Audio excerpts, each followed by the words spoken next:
खुदावंद का कलाम सिखाता है कि जो मेरे दर्शन का खोजी होगा उसे मैं तृप्त करूंगा। जो मेरे चेहरे को ढूंढता रहेगा, तकता रहेगा, मैं उसको रजा दूंगा। प्रभु के कलाम से आपने पहले भी सुना होगा, 365 बार खुदा का कलाम कहता है, मत डर मैं तेरे संग हूं, मत डर मैं तेरे संग हूं। He is not on leave even a single day. एक दिन के लिए भी वो छुट्टी पर नहीं है। प्रभु का कलाम कहता है, ना वो रात को सोता है और ना वो उंगलाता है। एक रात के लिए भी वो आपके लिए सोता नहीं है, उंगलाता नहीं है। प्रभु का कलाम कहता है, वे रात को तुझे रात के साए से, रात के अंधेरे के डर से वे तुझे बचाएगा, वे तेरी रखवाली करेगा। और दिन को दोपहर के वक्त उजाड़ने वाले बानों से भी वो तेरी रक्षा करेगा, वो तेरी रक्षा करेगा। वो तुझे दिन रात तकता है, वह दिन रात अपनी आंखें तुझ पर लगाए रखता है। जब उसने इतनी बड़ी जिम्मेदारी हमारी उठाई है, जब वह दिन और रात हमारे लिए जागता है, उंगलाता नहीं है, जब वह दिन रात हमारे साथ रहता है, फिर क्यों कर हम उससे भागें, फिर क्यों कर हम उससे एक्सक्यूज बनाएं, उससे बहाने बनाएं। प्रियजनों, खुदा से प्रार्थना करें कि खुदावंद मुझे बल दे, मुझे शक्ति दे, मैं तेरे साथ वैसे ही चल सकूं जैसे तू मेरे साथ चलता है, जैसे तू मेरे साथ चलता है, मैं तेरे साथ चल सकूं।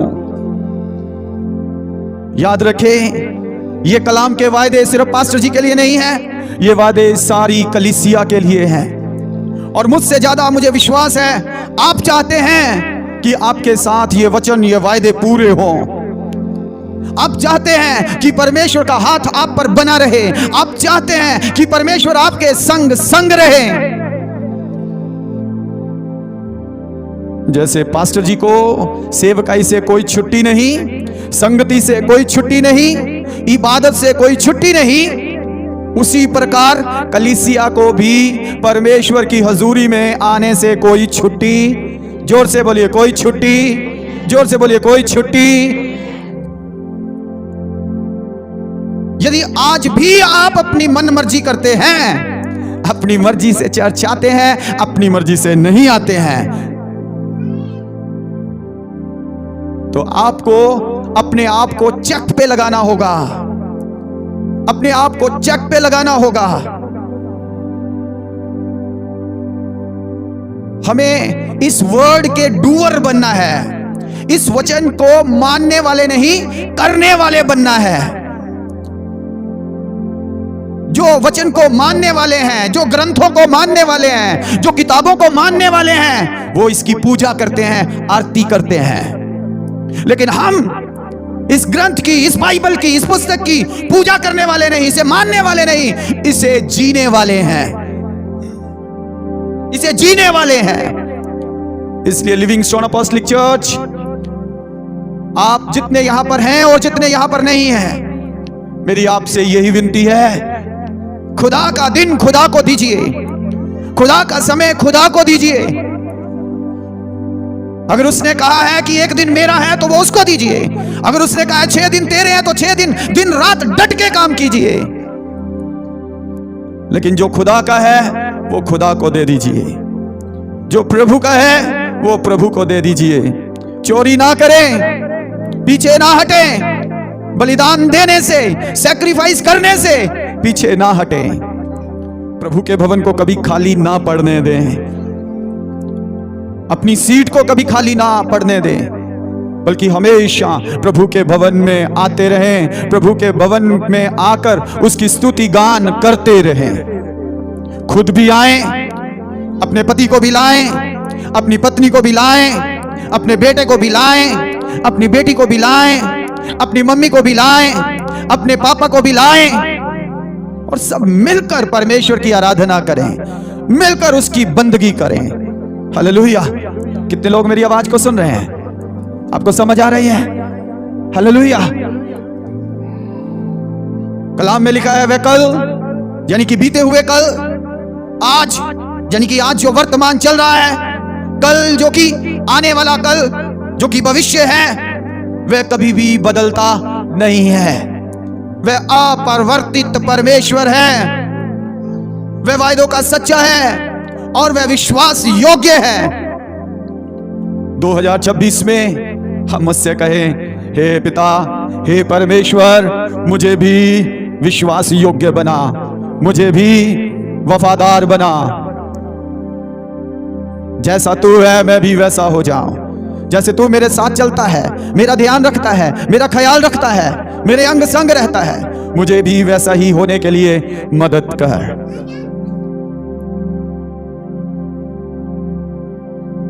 यूहन्ना की अंजील उसका 15 अध्याय यदि हम खोले तो यीशु मसीह कहते हैं, सच्ची दाखलता मैं हूं, मेरा पिता किसान है, जो डाली मुझ में बनी रहती है वो फल लाती है और मेरा पिता उसे छांटता है ताकि वो और अधिक फल लाए, ताकि वो और अधिक फल लाए। यशायाह की पुस्तक उसका 58 अध्याय उसका 11 वचन कहता है, यहोवा तुझे लगातार लिए फिरेगा, अकाल के समय तुझे तृप्त करेगा, तेरी हड्डियों को हरी भरी करेगा और तू सींची हुई बारी के समान होगा। तू सींची हुई बारी के समान होगा, तू खुशहाल होगा, तू पानी के सोते के समान होगा जो कभी सूखता नहीं है। 11 वचन में यहां पर 2 बातें सेंटर के बीच में, वर्ष के बीचों बीच यहोवा परमेश्वर कहता है, तू सींची हुई बारी के समान होगा, तू सींची हुई बारी के समान होगा, तू एक बगीचे के समान होगा, तू एक गार्डन के समान होगा। और फिर वो कहता है, तू जल के सोते के समान होगा, ऐसा जल का सोता जो कभी सूखता नहीं, जो कभी सूखता नहीं। इन्हीं वचनों को हम आगे बढ़ाते और यूहन्ना की अंजील उसका 15 अध्याय पढ़ते, जहां पर खुदा का कलाम कहता है, यीशु ने कहा, सच्ची दाखलता मैं हूं, मेरा पिता किसान है, तुम मेरी डालियां हो, जो मुझ में बना रहे वह फलेगा, वह पलेगा, वह बढ़ेगा, वह हरे भरे गार्डन की तरह होगा, वह फलदार गार्डन की तरह होगा, वह फलदार बगीचे की तरह होगा। हालेलुया। परमेश्वर चाहता है हम फलें, हम एक ऐसे बगीचे की तरह बन जाए जो सींचा हुआ हो, जो हरा भरा हो, जिसका बाड़ा अच्छा मजबूत हो। परमेश्वर चाहता है हम ऐसा बाड़ा बनाए 2026 में। परमेश्वर चाहता है हम ऐसा गार्डन बनाए 2026 में, जिसमें बहुत सारे आत्मिक फल हों, जिसमें बहुत सारे आत्मिक फल लगे हों, बहुत सारे आत्मिक पेड़ पौधे हों, बहुत सारे आत्मिक वरदान हों। परमेश्वर चाहता है जब हम फलवंत होने की बात करते हैं तो हमारे मन में आता है, परमेश्वर चाहता है हमारे पास गाड़ी हो, हमारे पास मोटरसाइकिल हो, हमारे पास स्कूटरी हो, हमारे पास कार हो, हमारे पास आलीशान बंगला हो। हाँ, परमेश्वर कहता है मैं तुम्हें शांति के निवास स्थान में बसाऊंगा, यह बात सच है। लेकिन इससे भी बढ़कर वो चाहता है हम उसके साथ सदा सदा रहने पाए, उसके साथ सदा सदा रहने पाए। मेरे अजीज, और इतने दिन भी इस धरती पर प्रभु ने हमें दिए हैं। हम मनुष्य, हम चाहते हैं हम सेहतमंद रहें, हम मनुष्य, हम चाहते हैं हम धनवान रहें, हम मालदार रहें, हमारी सारी जरूरतें पूरी हों, हमें किसी बात की कमी घटी ना हो।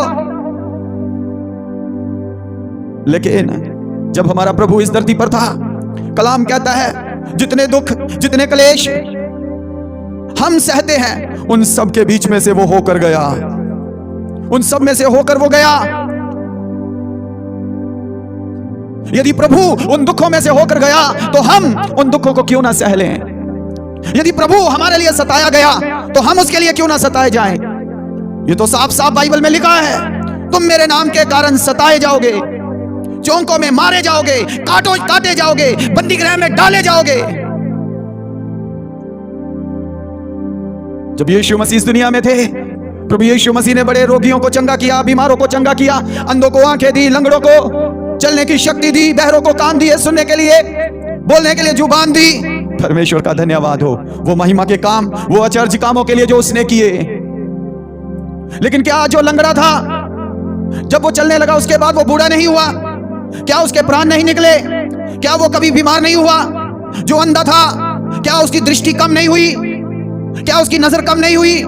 जो मुर्दा जिंदा किया गया, क्या वो दोबारा नहीं मरा?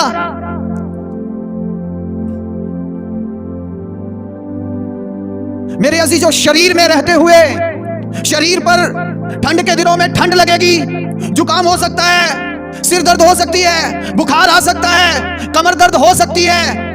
इसके लिए हम यीशु को दोष दे सकते हैं? ये तो मौसम है, मौसम के कारण है। ये तो शरीर है जो मिट्टी का बना है, जो दुर्बल है, जो नाश होने वाला है। गर्मी आएगी, लू लगेगी, गर्मी आएगी, पेट खराब होंगे, गर्मी आएगी, आंखें खराब होगी। क्या इसके लिए हम यीशु को दोष दे कि मसीह में चलते हैं, मसीह में आए हैं, इसलिए हमारे लिए होता है, या हमारे साथ नहीं होना चाहिए? ये तो नाशवान शरीर है, इसमें दुख, कष्ट, रोग, बीमारियां आती जाती रहेंगी। लेकिन धन्यवाद हो पिता परमेश्वर का, जिसने अपना इकलौता पुत्र प्रभु यीशु मसीह हमारे लिए दिया, जिसमें हमें यह धन्य आशा है कि एक दिन ये मरणहार शरीर, ये विनाश होने वाला शरीर, ये नाशवान शरीर अविनाशी को पहन लेगा, अमरता को पहन लेगा। तब फिर आपको ठंड नहीं लगेगी, तब फिर आपको गर्मी नहीं लगेगी, तब फिर आपको जुकाम नहीं लगेगा, तब आप दोबारा बोले नहीं होंगे, तब आप गूंगे नहीं होंगे, तब आपकी आंखों की रोशनी नहीं जाएगी, तब आप बूढ़े नहीं होंगे। तब आप जैसे हैं वैसे ही रहेंगे, अमरता को पहन लेंगे, अनंत काल में रहेंगे, सदा के लिए जीवित रहेंगे। लेकिन आज आप प्रभु को इस तरह से कोस नहीं सकते, आप प्रभु को इस तरह से कह नहीं सकते, मैं बीमार क्यों हुआ, मैं लंगड़ा क्यों हुआ, मैं बहरा क्यों हुआ, मैं गूंगा क्यों हुआ। अगर आपके साथ कुछ ऐसा हो रहा है तो उसके लिए भी धन्यवाद करें, क्योंकि प्रभु उसमें से भी आपके जीवन में अपनी महिमा को प्रकट करेगा, अपनी महिमा को प्रकट करेगा। एक अंधा जन्म से अंधा बैठा है। चेलों ने कहा, ये अंधा क्यों है? इसने पाप किया, इसने गुनाह किया, या इसके माँ बाप ने गुनाह किया? यीशु ने कहा, ये परमेश्वर की महिमा को प्रकट करने के लिए ऐसा है। ये परमेश्वर की महिमा को प्रकट करने के लिए ऐसा है। जब आपके जीवन में कोई दुख आए, कोई कष्ट आए, कोई गरीबी आए, कोई बीमारी आए, उसे श्राप ना समझे, उसे श्राप ना समझे, उसे कहे ये प्रभु की महिमा के लिए मेरे जीवन में आई है और इससे प्रभु की महिमा मेरे शरीर में होगी। यदि रोग, बीमारियां, श्राप ही हमारे जीवन में बनकर आती रही तो यीशु के लहू का क्या फायदा हुआ? यीशु की मौत का क्या फायदा हुआ? अब बीमारियां हमारे शरीर में श्राप बनकर नहीं आ सकती। अब ये रोग, ये गरीबी, ये लानतें बनकर नहीं आ सकती। ये तो सिर्फ कुछ पल के लिए परमेश्वर की महिमा के लिए हमारे जीवनों में होती है, और फिर हम चंगे हो जाते हैं और हम गवाहियां देते हैं। बहन ने कहा, मेरे हाथ में 3 यहां गांठ बनी हुई थी, लेकिन प्रार्थना की तो वो गांठ यहां हथेली में से तीनों की तीनें निकल गई। हालेलुया। वो आपको दुख देने के लिए नहीं, वो आपको पीड़ा देने के लिए नहीं, वो आपको जलील करने के लिए नहीं, वो आपको लानती बनाने के लिए नहीं, वो आपको श्रापी बनाने के लिए नहीं, वो तो प्रभु की महिमा की गवाही के लिए था। वो तो उसकी सामर्थ को प्रकट करने के लिए था। यदि बीमारी ना हो तो चंगे क्या होंगे, और यदि चंगे ही ना हुए तो परमेश्वर की महिमा कैसे प्रकट होगी? हालेलुया। समझ रहे हैं आप? यदि रोगी हो गए, बीमार हो गए, तो कोई बुखार आ गया, कोई पेट दर्द हो गई, कोई कमर दर्द हो गई, उसके लिए यीशु को ना कोसें, बल्कि उसमें प्रभु का धन्यवाद करें। धन्यवाद करते करते वो रोग, वो बीमारी, वो दुख आपके शरीर से निकल जाएगा और परमेश्वर की महिमा आपके जीवन में प्रकट हो जाएगी। ताने मारने वाले ताने मारेंगे, तोहमत लगाने वाले तोहमत लगाएंगे। इसमें कोई पाप होगा इसीलिए ऐसा हुआ, इसने कोई गुनाह किया होगा इसीलिए ऐसा होगा। अय्यूब के साथ क्या हुआ?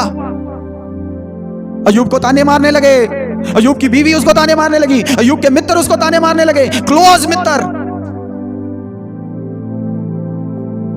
लेकिन अय्यूब के जीवन में जो कुछ हो रहा था वो तो परमेश्वर की महिमा को प्रकट करने के लिए हो रहा था। वो तो आपकी और मेरे लिए गवाही बनाने के लिए हो रहा था, ताकि हम कभी डगमगाए ना, हम कभी परमेश्वर पर दोष ना लगाएं। दुनिया के लोग ऐसे ही हैं, वो ऐसे बोलेंगे आपको, लेकिन आप उनकी बातों पर मन ना लगाएं, आप खुदा पर मन लगाएं, खुदा के साथ चलें। वह आपको फलवंत देखना चाहता है, वह आपको तंदुरुस्त देखना चाहता है। लेकिन इन चंगाइयों के पीछे ना भागें, धन दौलत के पीछे ना भागें, शोहरत के पीछे ना भागें, नेम एंड फेम के पीछे ना भागें।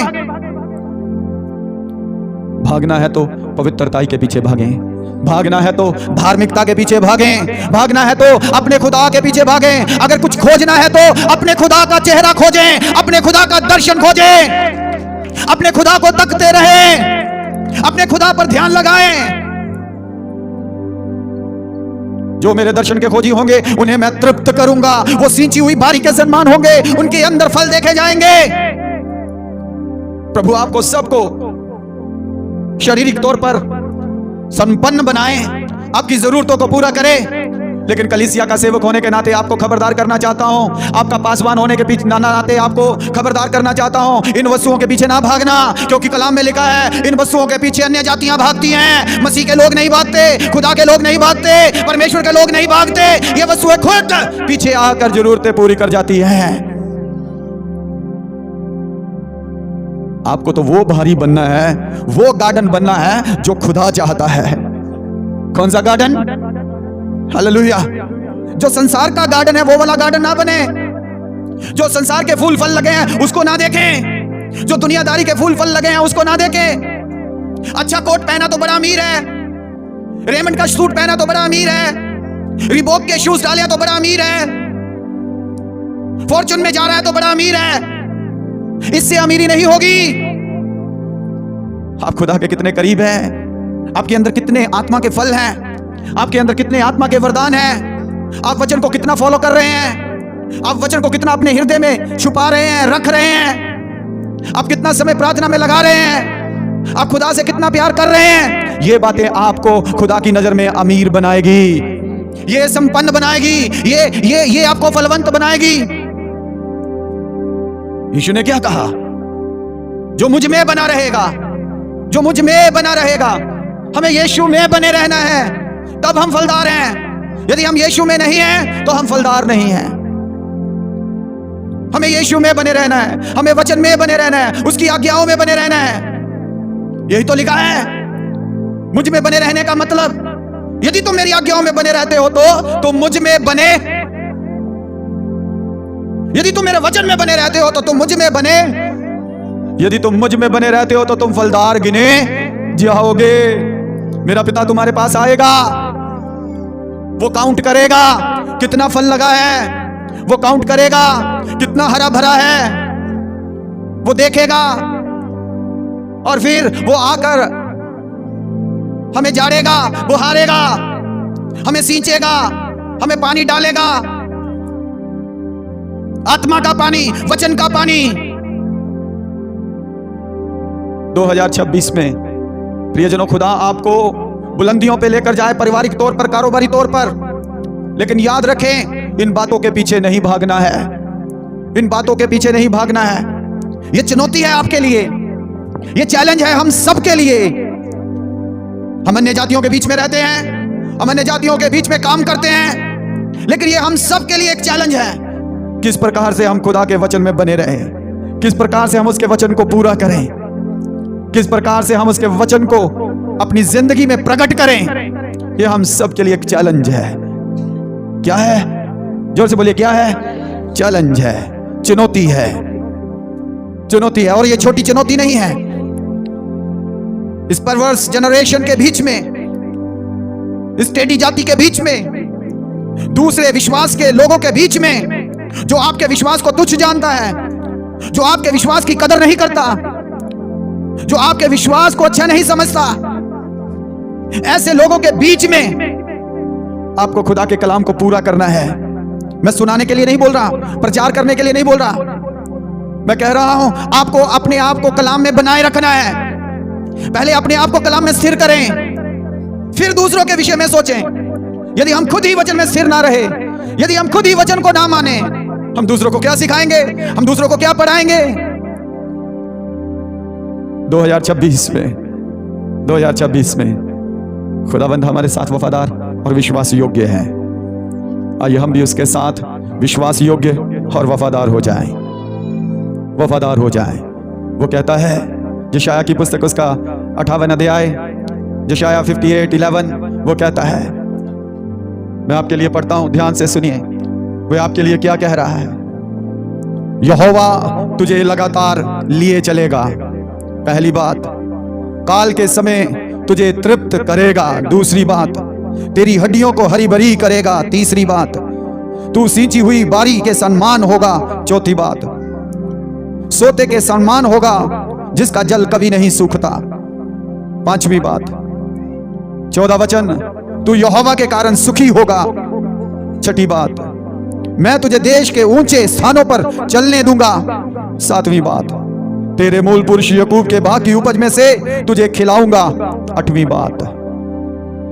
हमेशा परमेश्वर को तकते रहें, जो उसके दर्शन के खोजी होंगे, जबूरों में लिखा है, वह उन्हें तृप्त करेगा, वह उनकी अगुवाई करेगा, वह उनकी हड्डियों को सूखने नहीं देगा, वह उनकी बारियों को सूखने नहीं देगा, वह उनको सींची हुई बारी के समान बनाएगा, वह उनको ऐसे सोते के समान बनाएगा जो कभी सूखता नहीं। आइए प्रभु पर भरोसा जताएं, प्रभु के साथ चलने का फैसला लें, उसके वचन को अपनी जिंदगी में पूरा करें। अपनी आंखों को बंद करें, प्रार्थना की हालत में हो जाएं।